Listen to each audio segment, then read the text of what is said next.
Oke, kita masuk ke materi yang pertama yaitu definisi perbankan syariah. Sesuai dengan Undang-Undang Nomor 21 Tahun 2008 tentang Perbankan Syariah, bank syariah adalah bank yang menjalankan kegiatan usaha berdasarkan prinsip syariah atau prinsip hukum Islam yang diatur dalam Fatwa Majelis Ulama Indonesia seperti prinsip keadilan dan keseimbangan atau adil wa tawazun, kemaslahatan atau maslahah, universalisme atau alamiah, serta tidak mengandung goror, maisir, riba, zolim, dan objek yang haram. Kemudian materi berikutnya yaitu fungsi perbankan syariah. Yang pertama yaitu bank syariah dan unit usaha syariah atau disingkat UUS wajib menjalankan fungsi menghimpun dan menyalurkan dana masyarakat.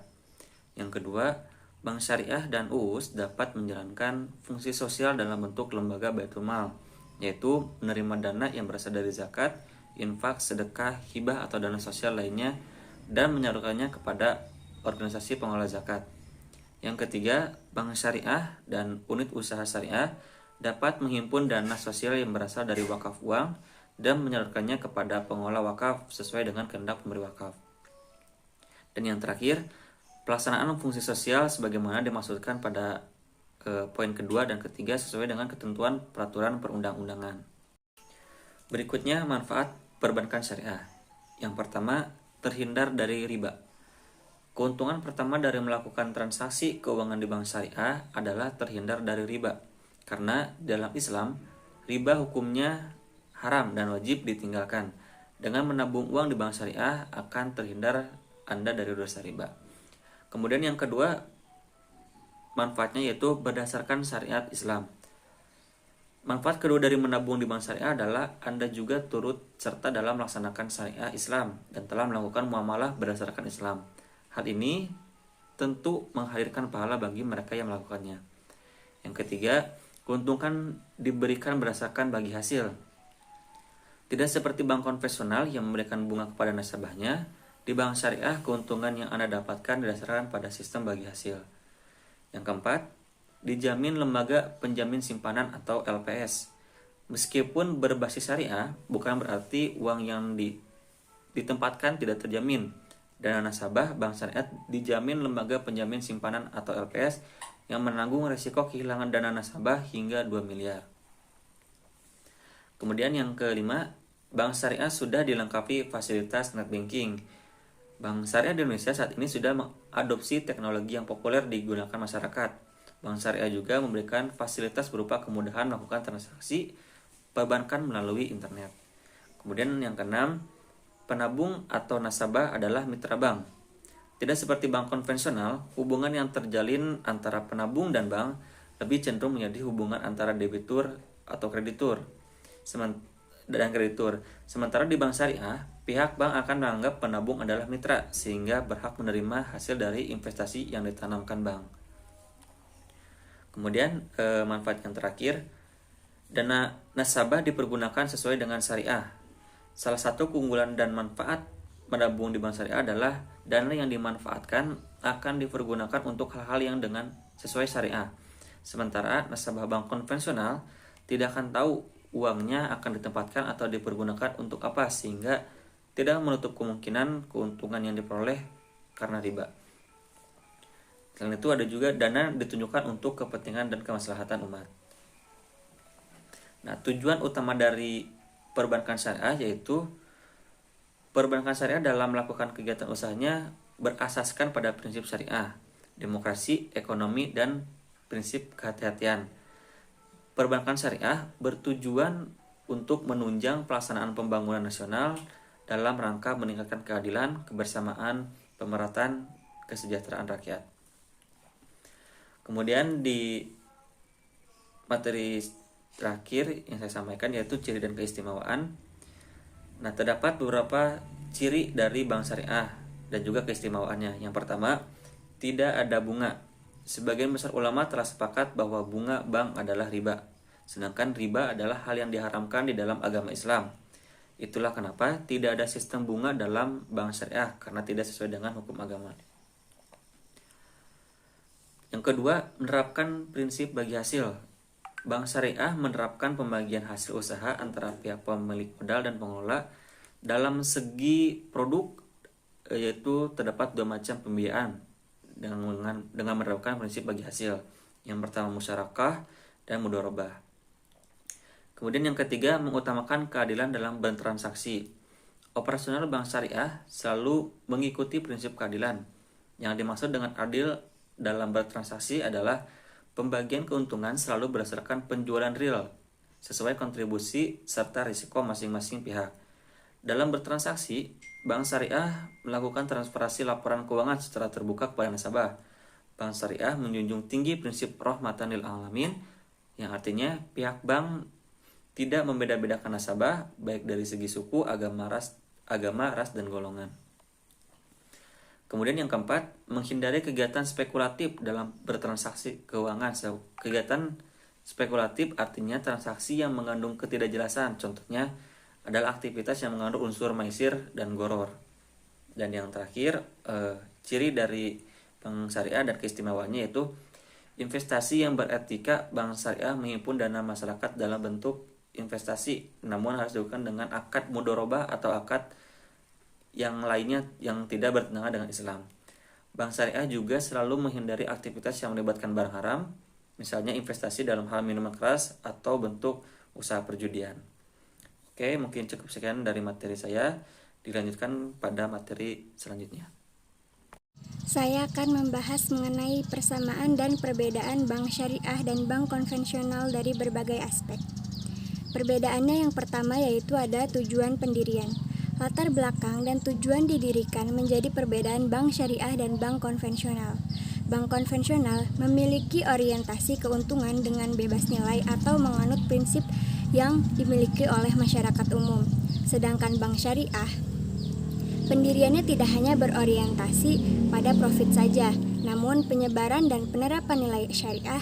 Aktivitas keuangan perbankan dilakukan tidak hanya melihat efek dunia saja, tetapi juga memperhatikan aspek akhirat. Yang kedua yaitu ada prinsip pelaksanaan. Bank konvensional menggunakan prinsip konvensional dengan acuan peraturan nasional dan internasional berdasarkan hukum yang berlaku.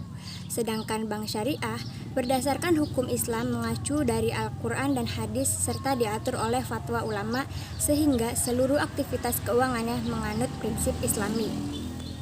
Yang ketiga yaitu sistem operasional. Pada bank konvensional, memberlakukan penerapan suku bunga dan perjanjian secara umum berdasarkan aturan nasional. Akad antara bank dan nasabah bank banyak dilakukan berdasarkan kesepakatan dan jumlah suku bunga. Sementara bank syariah tidak menerapkan bunga dalam transaksinya, karena menurut syariat Islam, bunga merupakan riba. Sehingga sistem operasional bank syariah menggunakan akad bagi hasil atau nisbah. Kesepakatan antara nasabah dan pihak bank berdasarkan pembagian keuntungan dan melibatkan kegiatan jual beli. Yang keempat ada hubungan antara nasabah dan lembaga perbankan. Pada bank konvensional, hubungan antara nasabah dan lembaga perbankan yaitu debitur dan kreditur. Nasabah bank konvensional berperan sebagai kreditur, sedangkan perbankan berperan sebagai debitur. Berbeda dengan bank syariah, hubungan antara nasabah dan perbankan terbagi menjadi 4 jenis, meliputi penjual pembeli, kemitraan, sewa dan penyewa. Dalam penggunaan akad murabahah istisna dan salam, pihak bank berperan sebagai penjual dan nasabah sebagai pembeli. Sementara akad musyarakah dan mudharabah memperlakukan hubungan kemitraan. Akad ijarah memposisikan bank sebagai pemberi sewa dan nasabah sebagai penyewa. Berikutnya yang kelima yaitu ada kesepakatan formal. Proses transaksi dalam lembaga perbankan harus ada kesepakatan atau perjanjian formal antara nasabah dan pihak bank. Perbedaan bank syariah dan bank konvensional ditinjau dari kesepakatan formal, yaitu pada bank konvensional melakukan perjanjian secara hukum nasional, berbeda dengan bank syariah melakukan akad dengan memperhatikan hukum Islam juga. Beragam jenis akad transaksi dalam bank syariah mulai dari mencari keuntungan hingga layanan jasa sosial. Tidak hanya itu, Dalam melaksanakan perjanjian, terdapat beberapa rukun dan syarat sah yang harus ditunaikan untuk mengesahkan akad tersebut. Berikutnya yang keenam yaitu ada pengawas kegiatan. Perbedaan bank syariah dan konvensional juga ditinjau dari pengawas kegiatannya, meskipun keduanya sama-sama diatur oleh Undang-Undang Nomor 10 Tahun 1998 mengenai perbankan, tetapi pihak yang mengawasinya berbeda. Bank konvensional diawasi oleh Dewan Komisaris dalam aktivitasnya, sementara struktur pengawasan bank syariah terdiri dari berbagai lembaga, diantaranya Dewan Pengawas Syariah, Dewan Syariah Nasional, dan Dewan Komisaris Bank. Lalu yang ketujuh ada proses pengelolaan dana. Karena bank syariah menerapkan prinsip Islam, maka berpengaruh juga terhadap kebijakan pengelolaan dana, sehingga perbedaan bank syariah dan bank konvensional selanjutnya yaitu proses pengelolaan dana. Pada bank konvensional, pengelolaan dana dapat dilakukan dalam seluruh lini bisnis menguntungkan di bawah naungan undang-undang, sementara pada bank syariah, uang nasabah dalam bank syariah harus dipergunakan sesuai aturan Islam. Bank syariah harus mengelola dana nasabah pada lini bisnis yang diizinkan oleh aturan Islam. Akibatnya, uang nasabah tidak boleh diinvestasikan atau dikelola oleh pada bidang usaha bertentangan dengan nilai Islam, seperti perusahaan rokok, narkoba, dan sebagainya. Yang kedelapan ada sistem bunga. Perbedaan perbankan syariah dan bank konvensional paling menonjol terlihat dari penerapan sistem bunga. Bank umum menggunakan suku bunga sebagai acuan dasar dan keuntungan, sementara pada bank syariah tidak menggunakan sistem bunga, tetapi imbal hasil atau nisbah bagi hasil diperoleh dari pembagian keuntungan antara bank dan nasabah. Berikutnya yang kesembilan ada pembagian keuntungan. Keuntungan perbankan merupakan perbedaan bank syariah dan bank konvensional. Pada bank syariah, keuntungan bank diperoleh dari hasil jual beli, sewa menyewa, dan kemitraan dengan nasabah, tetapi tidak pada bank konvensional. Bank konvensional mendapatkan keuntungan dari suku bunga yang dibebankan pada nasabah. Yang terakhir yaitu ada pengelolaan denda. Perbandingan bank syariah dan bank konvensional adalah mengenai pengelolaan denda. Ketika Anda terlambat melakukan pembayaran dalam bank konvensional, terdapat denda yang dibebankan kepada nasabah. Bahkan besaran bunga bisa semakin meningkat bila nasabah tidak membayar hingga batas waktu yang telah ditetapkan. Sementara pada bank syariah tidak memiliki aturan beban denda bagi nasabah saat terlambat atau tidak membayar. Sebagai gantinya, bank akan melakukan perundingan dan kesepakatan bersama. Meskipun beberapa bank syariah ada yang menetapkan denda pada kasus tertentu, tetapi uang denda dari nasabah tidak dinikmati oleh pihak bank, melainkan dianggarkan sebagai dana sosial. Berikutnya yaitu persamaan pada bank syariah dan bank konvensional. Persamaan pertama adalah keduanya merupakan lembaga perbankan Indonesia yang sudah diakui secara nasional, dan kedua-duanya merupakan badan usaha yang menghimpun dana dari masyarakat dalam bentuk simpanan. Berikutnya, baik bank syariah maupun bank konvensional memberikan jasa perbankan untuk membantu dalam mendukung kelancaran penghimpunan dan penyaluran dana baik dalam bentuk kredit maupun simpanan yang dilakukan oleh nasabah. Yang kedua yaitu memberikan bantuan jasa pembayaran. Baik pada bank syariah maupun bank konvensional, kedua-duanya memberikan bantuan untuk memudahkan dalam sistem pembayaran seperti misalnya untuk membayar telepon, air, listrik, internet, pembelian tiket pesawat, dan lain-lain. Sistem pembayaran tersebut biasanya dilakukan dengan melalui transfer dari mesin ATM. Pemberi jasa kiriman uang, umumnya bank konvensional atau bank syariah, memberikan jasa kiriman uang baik dalam negeri maupun luar negeri bagi para nasabahnya. Tempat penjualan dan penukaran mata uang asing, bank yang ada di Indonesia, baik bank konvensional maupun bank syariah, juga menjadi tempat penjualan dan juga penukaran mata uang asing ke mata uang rupiah. Baik, materi selanjutnya yaitu mengidentifikasi bank umum syariah, unit usaha syariah, bank pembiayaan rakyat syariah, BMT, lembaga keuangan syariah, dan koperasi syariah, serta syarat dan kriteria pendiriannya. Yang pertama ada bank umum syariah. Bank umum syariah atau BUS merupakan salah satu jenis bank syariah yang dalam kegiatannya memberikan jasa dalam lalu lintas pembayaran. BUS pertama yang berdiri di Indonesia adalah Bank Muamalat Indonesia. Hingga tahun 2019 tercatat jumlah bank umum syariah yang beroperasi mencapai 14 bank dengan jumlah kantor mencapai 1.894 kantor. Jumlah aset bank umum syariah mencapai 323 triliun.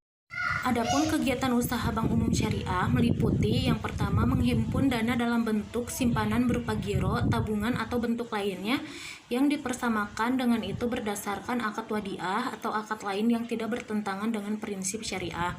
Lalu yang kedua menghimpun dana dalam bentuk investasi berupa deposito, tabungan atau bentuk lainnya yang dipersamakan dengan itu berdasarkan akad mudharabah atau akad lain yang tidak bertentangan dengan prinsip syariah.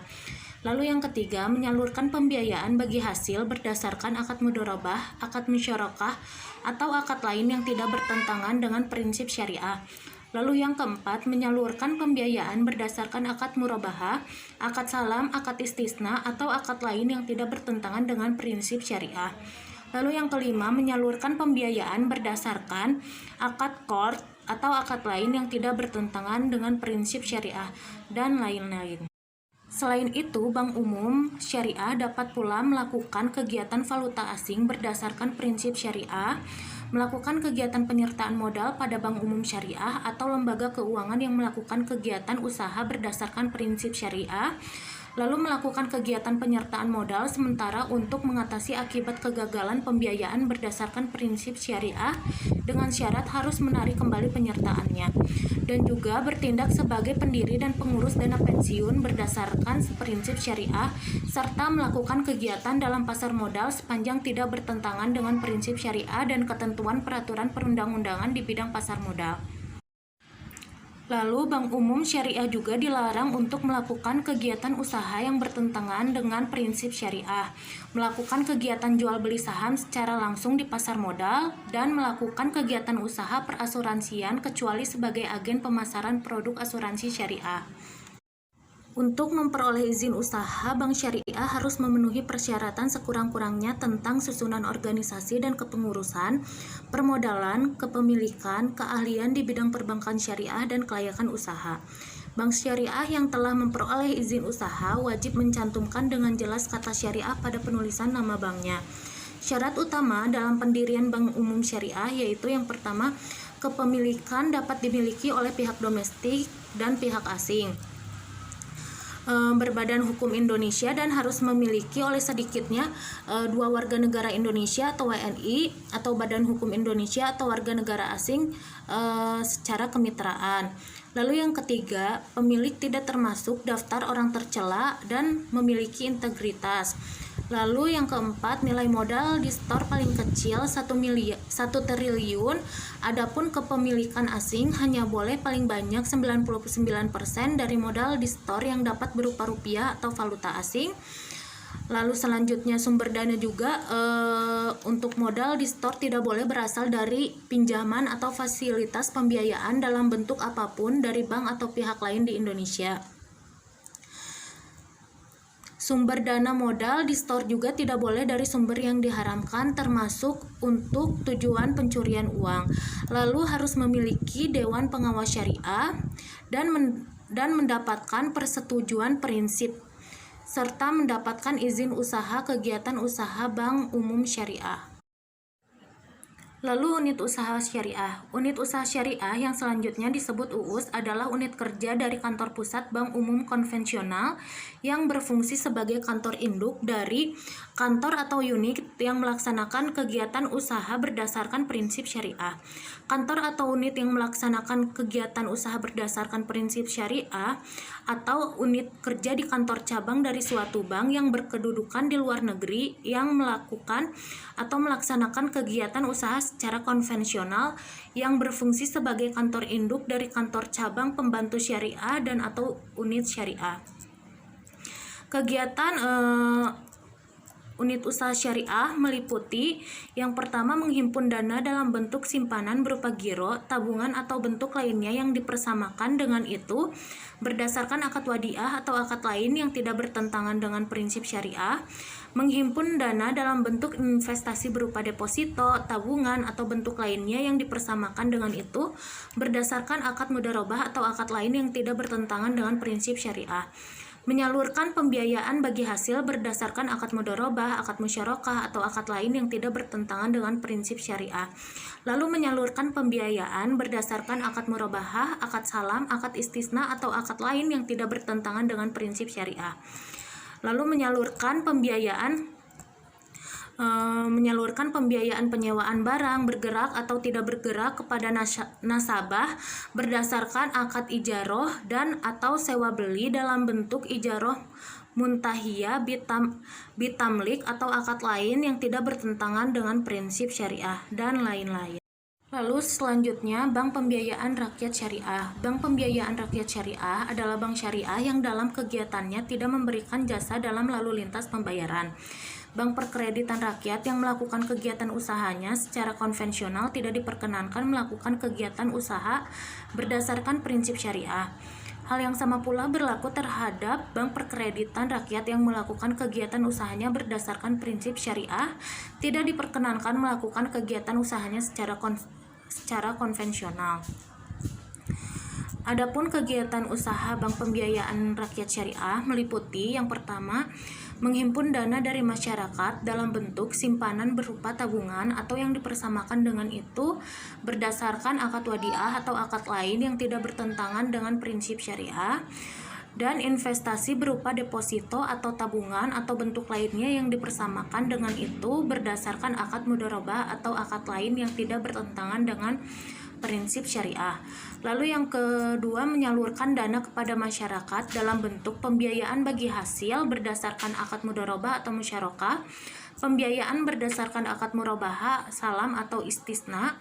Lalu yang ketiga, pembiayaan berdasarkan akad qard, pembiayaan penyewaan barang bergerak atau tidak bergerak kepada nasabah berdasarkan akad ijaroh atau sewa beli dalam bentuk ijaroh muntahiyah bitamlik, dan juga pengambil alihan utang berdasarkan akad haulah.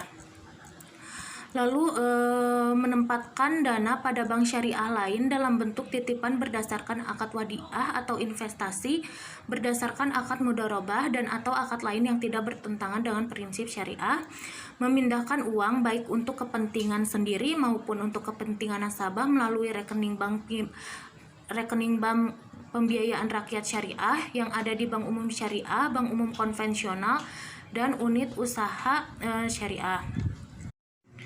Menyediakan produk atau melakukan kegiatan usaha bank syariah lainnya yang sesuai dengan prinsip syariah berdasarkan persetujuan OJK atau Otoritas Jasa Keuangan. Lalu selanjutnya BMT atau Balai Usaha Mandiri Terpadu atau Baitul Mal wa Tamwil, yaitu lembaga keuangan mikro LKM yang beroperasi berdasarkan prinsip-prinsip syariah.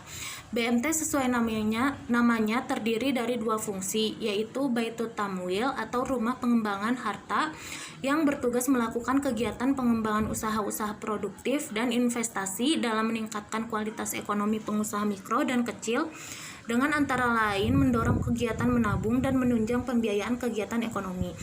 Lalu selanjutnya yang kedua, Baitul Mal atau rumah harta, yaitu menerima titipan dana zakat, infak, dan sedekah serta mengoptimalkan distribusinya sesuai dengan peraturan dan amanahnya.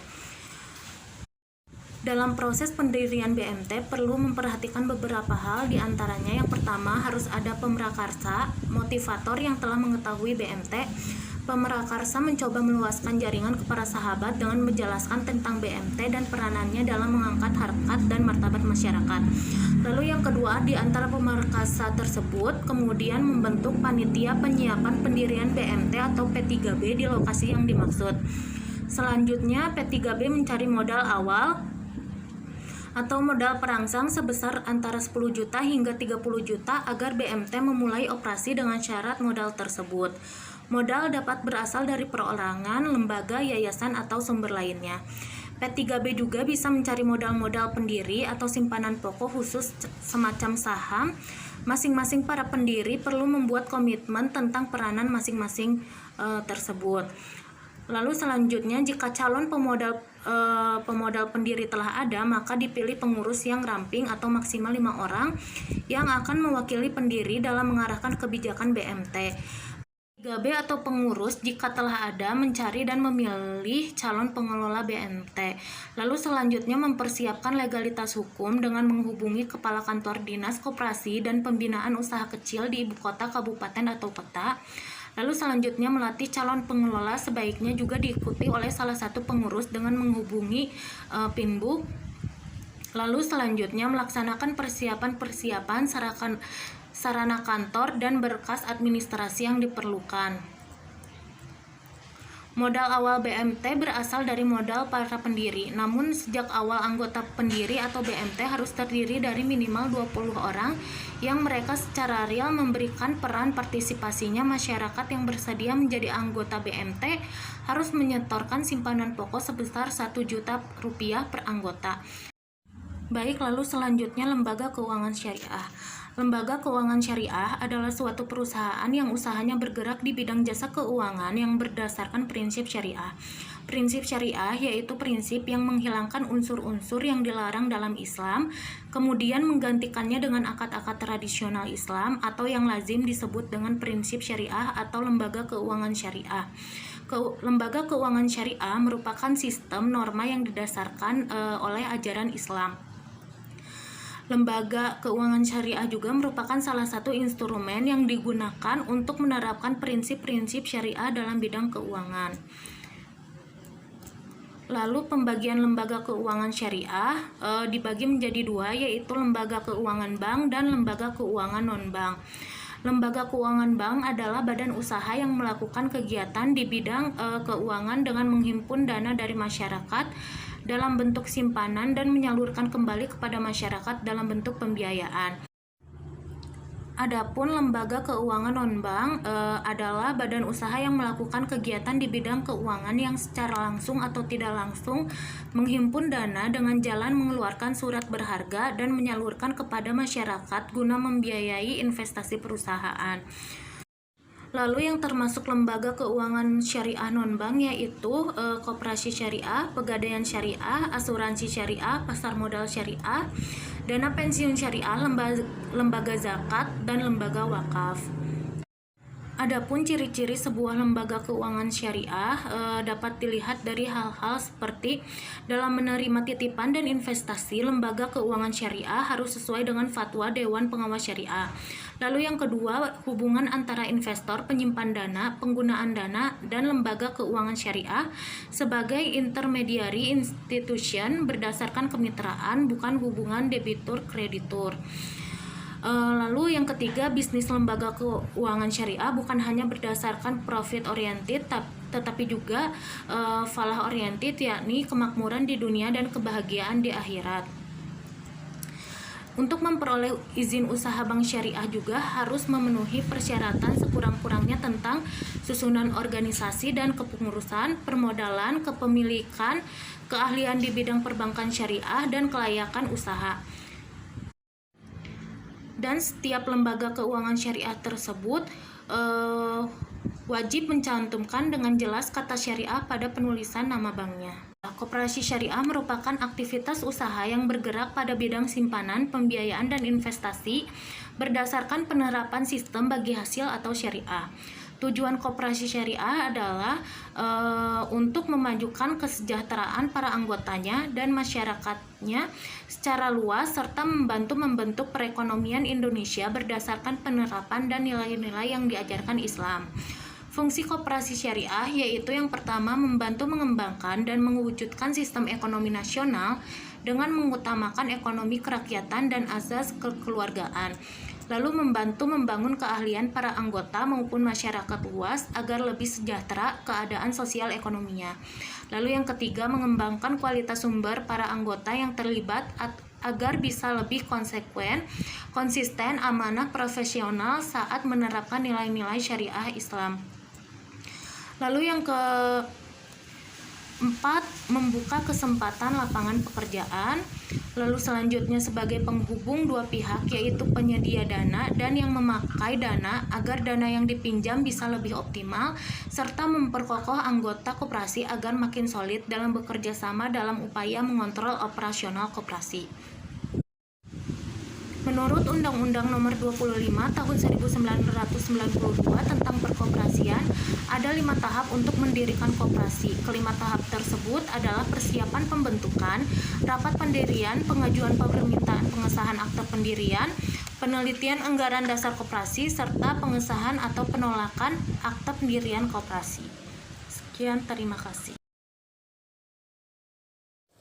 Lalu ada prinsip-prinsip operasional produk perbankan syariah. Yang pertama yaitu ada prinsip mudharabah. Perjanjian antara dua pihak di mana pihak pertama sebagai pemilik dana atau sohibul mal dan pihak kedua sebagai pengelola dana atau mudharib. Untuk mengelola suatu kegiatan ekonomi dengan menyepakati nisbah bagi hasil atas keuntungan yang akan diperoleh.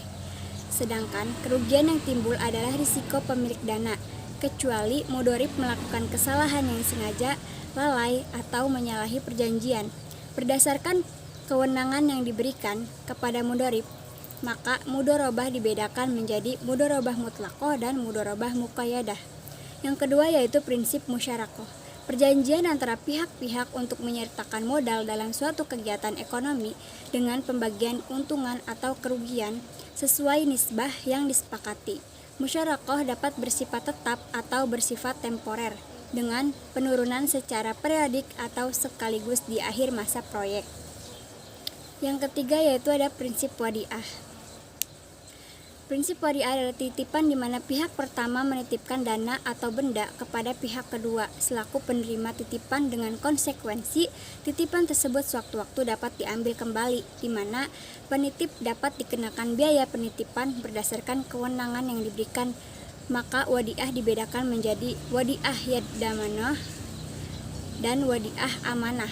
Wadiah yadamanah yang berarti penerima titipan berhak mempergunakan dana atau barang titipan untuk didayagunakan tanpa ada kewajiban penerima titipan untuk memberikan imbalan kepada penitip. Sedangkan wadiah amanah tidak memberikan kewenangan kepada penerima titipan untuk mendayagunakan barang atau dana yang dititipkan. Baik, selanjutnya saya akan menjelaskan mengenai nilai-nilai Islam dalam penggolongan akad. Nah, dalam bahasa Arab, istilah akad memiliki beberapa pengertian, namun semuanya memiliki kesamaan dan makna, yaitu mengikat dua hal. Nah, untuk dua hal tersebut adalah bisa konkret ataupun bisa pula abstrak, semisal dalam akad jual beli.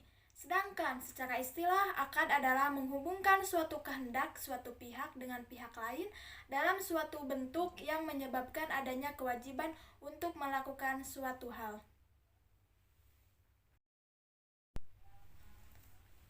Nah, untuk nilai-nilai Islam dalam penggolongan akad dibagi menjadi beberapa. Yang pertama yaitu akad tabaru.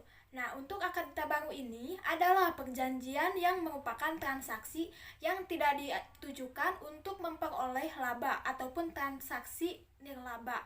Nah, tujuan dari transaksi ini adalah tolong-menolong dalam rangka berbuat kebaikan. Ada 3 bentuk akad tabaru. Yang pertama yaitu meminjamkan uang. Yang kedua yaitu meminjamkan jasa, dan yang ketiga yaitu memberikan sesuatu. Baik, untuk akad yang kedua yaitu ada akad tijaroh. Nah, untuk akad tijaroh ini ataupun konvensional kontrak merupakan akad yang ditujukan untuk memperoleh suatu keuntungan. Dari sisi kepastian hasil yang diperoleh, akad tijaroh dapat dibagi menjadi dua, yaitu natural uncertainty kontrak, yang merupakan kontrak ini diturunkan dari teori pencampuran di mana pihak yang bertransaksi saling mencampurkan aset yang mereka miliki menjadi satu, kemudian menanggung resiko bersama-sama untuk mendapatkan keuntungan. Oleh sebab itu, kontrak jenis ini tidak memberikan imbal hasil yang pasti, baik nilai imbal hasil yang berhasilkan waktu ataupun yang lainnya. Nah, untuk jenis-jenis natural uncertainty contract ini antara lain ada dua. Yang pertama yaitu modal rubah, yaitu bentuk kerjasama antara dua pihak atau lebih, di mana pemilik modal ataupun sahibul mal mempercayakan sejumlah modal kepada pengelola ataupun mudharib untuk melakukan kegiatan usaha dengan nisbah bagi hasil atas keuntungan yang diperoleh menurut kesepakatan di muka. Nah, sedangkan apabila terjadi kerugian hanya ditanggung pemilik dana sepanjang tidak ada unsur kesengajaan ataupun kelalaian dari mudharib.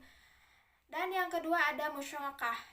Nah, akad ini bekerja sama yang terjadi antara pemilik modal ataupun mitra musyarakah untuk menggabungkan modal dan melakukan usaha secara bersama dalam suatu kemitraan dengan nisbah bagi hasil sesuai dengan kesepakatan. Sedangkan kerugian ditanggung secara proporsional sesuai dengan kontribusi modal. Nah, untuk selanjutnya yang kedua yaitu natural certainty contract. Nah, untuk natural ini merupakan kontrak yang diturunkan dari teori pertukaran di mana kedua belah pihak saling mempertukarkan aset yang dimilikinya, sehingga objek pertukarannya pun harus ditetapkan di awal akad dengan pasti tentang jumlah mutu, harga, dan waktu penyerahannya. Dalam kondisi ini, secara tidak langsung kontrak jenis ini akan memberikan imbal hasil yang tetap dan pasti karena sudah diketahui oleh ketika akad tersebut. Nah, jenis dari kontrak ini ada beberapa. Yang pertama yaitu ada kontrak murabahah. Murabahah ini adalah transaksi penjualan barang dengan menyatakan biaya perolehan dan keuntungan ataupun margin. Nah, yang disepakatinya antara penjual dan pembeli. Yang kedua ada salam. Nah, untuk salam ini transaksi jual beli di mana barang yang diperjualbelikan belum ada dan barang diserahkan secara tangguh, sedangkan pembayarannya dilakukan secara tunai.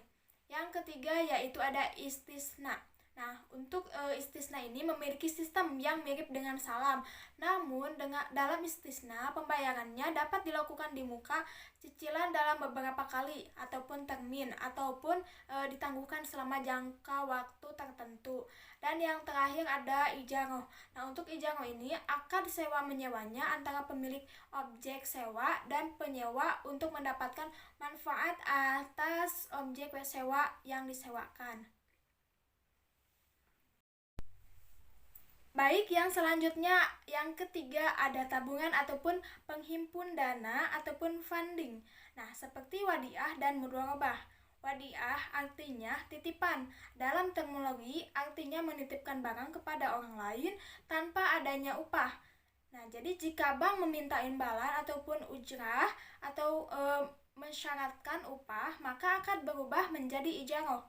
Pada bank syariah seperti giro berdasarkan prinsip wadiah, jadi mudharabah adalah kerjasama antara dua pihak yang dimana satu sebagai penyandang dana ataupun sahibul almal dan yang kedua yaitu sebagai pengusaha ataupun mudharib. Nah, sementara keuntungannya dibagi bersama sesuai nisbah yang disepakati. Dan kerugiannya pun adanya finansial yang ditanggung pihak penyandang ataupun penyandang dalam dana. Dalam bank syariah seperti tabungan maupun deposito berdasarkan prinsip mudharabah. Selanjutnya saya akan menjelaskan mengenai sistem dan prinsip bagi hasil, prinsip jual beli serta profit margin dalam praktik lembaga keuangan Islam. Yang pertama yaitu sistem dan prinsip bagi hasil. Nah, perbankan syariah tidak menerapkan sistem bunga dalam aktivitas perbankannya. Bunga yang dianggap bagian dari riba dan haram dalam agama Islam.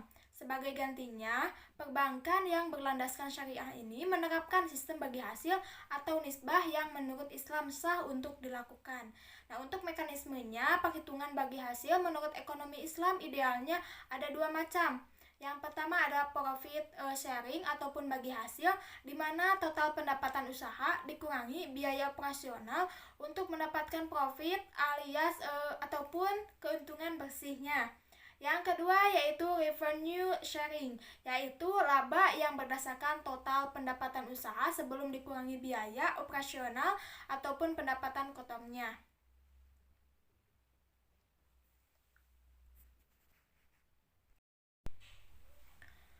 Untuk selanjutnya ada prinsip jual beli. Nah, untuk prinsip jual beli ini terbagi menjadi beberapa. Yang pertama ada prinsip murabahah.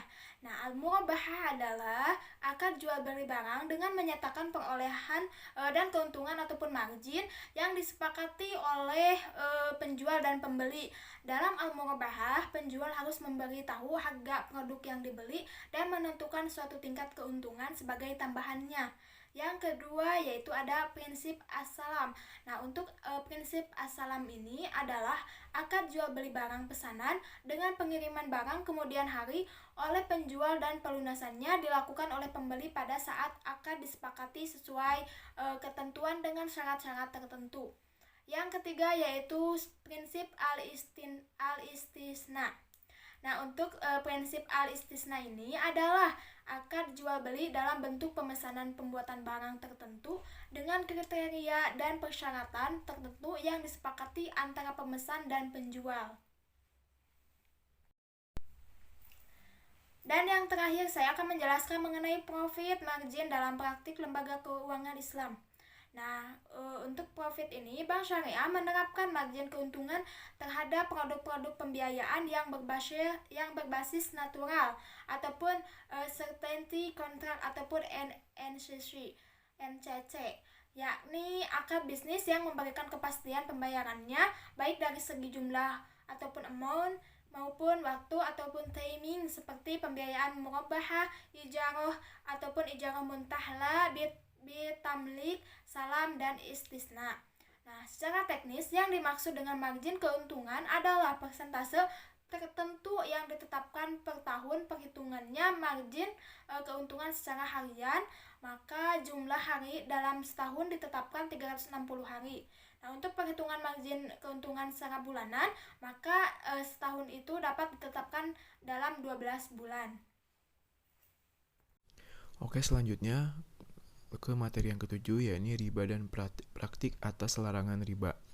Yang pertama ada konsep dan jenis riba.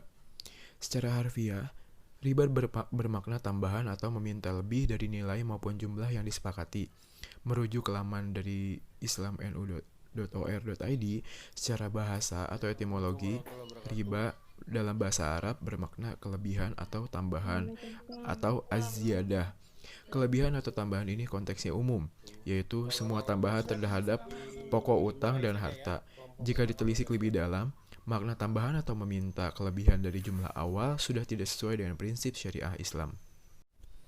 Menurut Qadhi Abu Bakar Ibnu Al-Arabi dalam bukunya Ahkamul Quran, ia menyebutkan definisi riba adalah setiap kelebihan antara nilai barang yang diberikan dengan nilai barang yang diterima.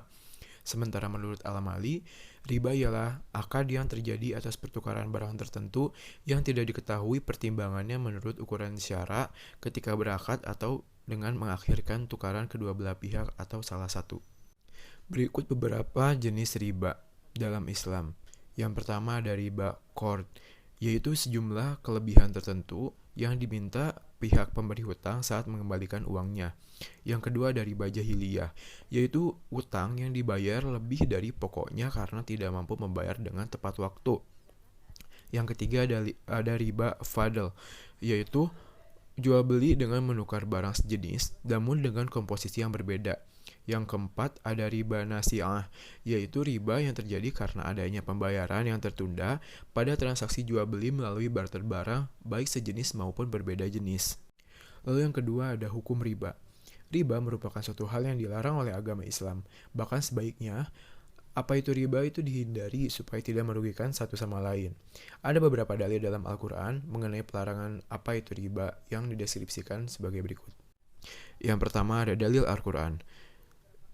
Ada surat Al-Baqarah ayat 275 yang artinya, Orang-orang yang memakan atau mengambil riba tidak dapat berdiri melainkan seperti berdirinya orang yang kemasukan syaitan lantaran tekanan atau penyakit gila. Keadaan mereka yang demikian itu adalah disebabkan mereka berkata atau berpendapat, sesungguhnya jual beli itu sama dengan riba, padahal Allah telah menghalalkan jual beli dan mengharamkan riba. Yang kedua ada Quran Surat Al-Baqarah ayat 276, yang artinya Allah memusnahkan riba dan menyuburkan sedekah, dan Allah tidak menyukai setiap orang yang tetap dalam kekafiran dan selalu berbuat dosa. Selanjutnya ada dari Quran Surat Al-Baqarah ayat 278, yang artinya, hai orang-orang yang beriman, bertakwalah kepada Allah dan tinggalkan sisa riba yang belum dipungut jika kamu orang-orang yang beriman. Selanjutnya ada Quran Surat Al-Imran ayat 130, hai orang-orang yang beriman, janganlah kamu memakan riba. Lalu selanjutnya ada dari Quran Surat Ar-Rum ayat 39, yang artinya, dan sesuatu riba atau tambahan yang kamu berikan agar dia bertambah pada harta manusia, maka riba itu tidak menambah pada sisi Allah, dan apa yang kamu berikan berupa zakat yang kamu maksudkan untuk mencapai keridhaan Allah, maka yang berbuat demikian itulah orang-orang yang melipat gandakan pahalanya. Bunga bank atau bank interest yaitu sejumlah imbalan yang diberikan oleh bank kepada nasabah atas dana yang disimpan di bank yang dihitung sebesar persentase tertentu dari pokok simpanan dan jangka waktu simpanan ataupun tingkat bunga yang dikenakan terhadap pinjaman yang diberikan bank kepada debiturnya. Dalam perbankan ada dua macam bunga yang diberikan oleh bank kepada nasabahnya. Yang pertama, itu ada bunga simpanan, yaitu bunga yang diberikan sebagai balas jasa bagi nasabah menyimpan uangnya di bank, contohnya bunga tabungan dan bunga deposito. Yang kedua ada bunga pinjaman, yaitu bunga yang dibebankan kepada nasabah oleh bank khusus untuk nasabah yang memiliki pinjaman di bank, contohnya adalah bunga kredit. Kedua macam bunga ini merupakan komponen utama faktor biaya dan pendapatan bagi bank konvensional. Baik bunga simpanan maupun bunga pinjaman saling mempengaruhi satu sama lainnya. Ketika bunga simpanan tinggi, maka secara otomatis bunga pinjaman juga ikut naik dan demikian pula sebaliknya. Bunga bank termasuk riba, sehingga bunga bank juga diharamkan dalam ajaran Islam. Menurut lembaga yang berfungsi dalam memberikan fatwa atas permasalahan umat ini, hukum bank dengan praktek bunga di dalamnya sama seperti hukum gadai. Terdapat 3 pendapat para ulama sehubungan dengan masalah ini. Yang pertama, itu haram, sebab termasuk utang yang dipungut rentenir. Yang kedua, ada hukumnya itu halal, sebab tidak ada syarat pada waktu akad atau perjanjian kredit. Yang ketiga, yaitu subhat, tidak tentu halal haramnya, sebab para ahli hukum berselisih pendapat tentangnya. Meskipun ada perbedaan pandangan, lajnah atau lembaga yang mengurusi fatwa memutuskan bahwa pilihan yang lebih berhati-hati ialah pendapat pertama, yaitu menyebut bunga bank adalah haram. Yang keempat ada riba dan konsep bunga bank di Indonesia. Dalam muamalah atau ekonomi Islam, riba tidak hanya dipandang sebagai hal yang diharamkan untuk dilakukan. Seperti halnya yang telah dijelaskan dalam Al-Quran, riba merupakan perbuatan yang tidak memiliki moralitas bagi pelaku riba. Banyak orang yang terhasut karena dengan riba membuat orang malas untuk berusaha. Maksudnya adalah karena riba akan membuat orang berpikir untuk apa bekerja susah payah sementara dengan riba dirinya bisa mendapatkan aliran uang dengan mudahnya. Dalam agama Islam, riba adalah praktik yang diharamkan bagi umat Islam. Pemberlakuan bunga dengan presentase tertentu pada pinjaman bank konvensional atau lembaga keuangan lainnya dianggap sebagai praktik riba. Secara sederhana, suku bunga diartikan sebagai balas jasa yang diberikan bank kepada yang membeli atau menjual produknya. Bunga juga diartikan sebagai harga yang harus dibayarkan oleh bank kepada nasabah atau yang memiliki simpanan dan harga yang harus dibayar oleh nasabah kepada bank jika nasabah memperoleh fasilitas pinjaman. Bunga bank bisa dibedakan ke dalam 2 jenis, yaitu bunga simpanan dan bunga pinjaman. Bunga simpanan adalah balas jasa dari bank kepada nasabah atau jasa nasabah menyimpan uangnya di bank. Sedangkan bunga pinjaman adalah balas jasa yang ditetapkan bank kepada peminjam atau atas pinjaman yang didapatkannya. Di dalam industri perbankan di Indonesia, terdapat 5 jenis suku bunga, yaitu yang pertama ada suku bunga tetap atau fixed. Suku bunga tetap atau fix adalah suatu bunga yang bersifat tetap dan tidak berubah sampai jangka waktu atau sampai dengan tanggal jatuh tempo atau selama jangka waktu kredit. Contohnya adalah bunga KPR rumah murah atau rumah bersubsidi yang menerapkan suku bunga tetap. Selain itu, suku bunga tetap juga digunakan dalam kendaraan kredit bermotor. Yang kedua ada suku bunga mengambang atau floating. Suku bunga mengambang ini adalah suku bunga yang selalu berubah mengikuti suku bunga di pasaran. Jika suku bunga di pasaran naik, maka suku bunganya juga ikut naik. Begitupun sebaliknya. Contohnya adalah suku bunga KPR untuk periode tertentu. Misalnya untuk tahun pertama diberlakukan suku bunga tetap. Namun tahun kedua dan selanjutnya dan periode selanjutnya itu menggunakan suku bunga mengambang. Lalu ada suku bunga flat. Suku bunga flat adalah suku bunga yang perhitungannya mengacu pada jumlah pokok pinjaman di awal untuk setiap periode cicilan. Perhitungannya sangat sederhana dibandingkan dengan suku bunga lainnya, sehingga umumnya digunakan untuk kredit jangka pendek untuk barang-barang konsumsi seperti handphone, peralatan rumah tangga, motor, atau kredit tanpa angsuran atau